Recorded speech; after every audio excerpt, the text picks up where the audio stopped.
श्री स्वामी समर्थ। श्री स्वामी चरित्र सारामृत अध्याय 5। श्री गणेशाय नमः।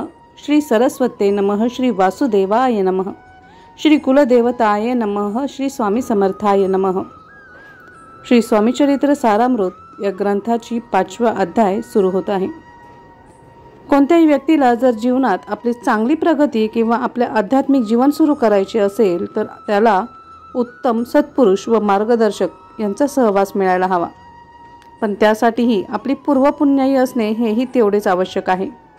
आणि त्या गोष्टीला अनुसरूनच येथे आपल्याला लक्षात घ्यायचे आहे की अक्कलकोटचे गावातील सर्वच लोक खरोखर खूपच भाग्यवान आणि पुण्यवान होते, ज्यांना श्री स्वामी समर्थ महाराजांचा सहवास लाभला। त्यातच तेथील राजे श्री मालोजी राजे यांचीही खूपच पुण्याई होती। त्यामुळे मालोजी राजांना श्री स्वामी समर्थ महाराजांसारखा दिव्य परब्रह्म व्यक्तीचा प्रत्यक्ष भगवानांचा सहवास लाभला।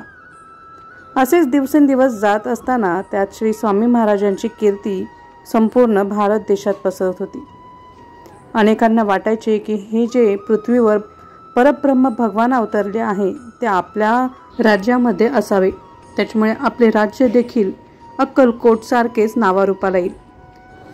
त्यांच्यामध्येच एक होते बडोद्याचे मुख्य राज्याधिकारी श्री मल्हारराव गायकवाड। त्यावेळी बडोदा संस्थानाचा राज्यकारभार हे मल्हारराव गायकवाड राजे पाहत होते। त्यांच्या कानावर सुद्धा श्री स्वामी समर्थ महाराजांची ख्याती पोहोचली होती। आपल्या राज्यात देखील ही यती असावी असे त्यांना वाटत होते। श्री मल्हारराव गायकवाड यांनी आपल्या श्रीमंतीचा खूप गर्व होता। त्यांना असे वाटायचे की आपल्या धनाच्या जोरावर श्री स्वामी समर्थ महाराजांना अक्कलकोट येथून सरळ बडोद्याला घेऊन यावे। आणि या कार्यासाठी त्यांनी आपल्या दरबारात एका सभेचे आयोजन केले होते। त्या सभेत अनेक मातब्बर, दिवाण, विद्वान व सरदार यांना आमंत्रित केले। त्या सभेत मल्हारराव गायकवाडांनी जाहीर केले की जो कोणी श्री स्वामी समर्थ महाराजांना थेट अक्कलकोटवरून बडोद्याला घेऊन येईल त्याला आम्ही उचित बक्षीस तर देऊच, पण त्याचबरोबर आम्ही त्याला संस्थानाची जहागिरी पण देऊ आणि मान सन्मान सुद्धा देऊ, असा त्या सभेत त्यांनी आपला प्रस्ताव ठेवला।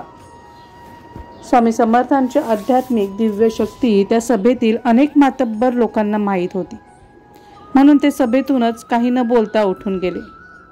परंतु त्यातील एक सरदार तात्यासाहेब यांना मात्र तो स्वामी समर्थ महाराजांना बडोद्याला आणण्याचा विडा उचलला। त्यांनी अक्कलकोट येथे जातेवेळी आपल्याबरोबर खूप धनसंपत्ती आणि सेवक घेतले आणि ते सर्व घेऊन ते अक्कलकोट येथे पोहोचले। स्वामी समर्थ महाराज जिथे राहत होते तेथील अनेक सेवेकरी व याचक लोकांना तात्यासाहेबांनी खूप धन, द्रव्य आणि पैसे दिले। त्याचबरोबर तेथील अनेक लोकांना मोठमोठ्या पंक्तीचे आयोजन करून यथेच्छ भोजन सुद्धा दिलं, परंतु त्याच्यामुळे देखील काही फायदा झाला नाही। स्वामी समर्थ महाराजांची कृपादृष्टी त्यांच्यावर झाली नाही। शेवटी त्यांनी स्वामी समर्थ महाराजांचे मोठे भक्त व सेवेकरी श्री चोळप्पा महाराजांची भेट घेतली। त्यात त्यांनी चोळप्पा महाराजांना 10,000 रुपयांची जहागिरी देण्याचे आमिष पण दाखविले। त्यावेळी चोळप्पा यांची आर्थिक स्थिती काही चांगली नव्हती। ते खाऊन पिऊन तसे बरे होते, परंतु त्या व्यतिरिक्त त्यांना काहीही अतिरिक्त प्राप्ती मिळत नव्हती। त्यामुळे चोळप्पा यांना धनाची आस लागली। त्यांच्या या लोभी प्रवृत्तीमुळे चोळप्पा यांनी श्री स्वामी समर्थ महाराजांना आपल्याबरोबर बडोद्याला येण्याची विनंती केली व सांगितले की तेथे गेल्यावर आपला योग्य तो सन्मान तेथील राजे श्री मल्हारराव गायकवाड करतील आणि आपल्याला जहागिरी सुद्धा देतील। त्यावर श्री स्वामी समर्थ महाराज स्मितहास्य करत म्हटले की अरे तो बडोद्याचा मल्हार, याच्या मनात माझ्याविषयी भक्ती अजिबात नाही व त्याला आपल्या श्रीमंतीचा खूप गर्व आहे, त्यामुळे आपला तेथे जाऊन काय उपयोग। येथे या अध्यायातील पूर्वार्ध संपत आहे। पुढील अध्यायात या कथेचा उत्तरार्ध देण्यात येईल। अशा रीतीने या कथेबरोबर श्री स्वामी चरित्र सारामृतातील 5वा अध्याय येथे समाप्त होत आहे। भेटूया पुढील अध्यायामध्ये उर्वरित कथेच्या उत्तरार्धासोबत।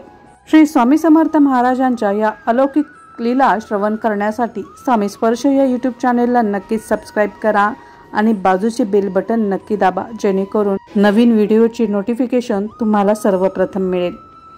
भेटूयात पुढील व्हिडिओमध्ये उर्वरित कथेच्या उत्तरार्धासोबत. तोपर्यंत श्री स्वामी समर्थ. जय जय स्वामी समर्थ.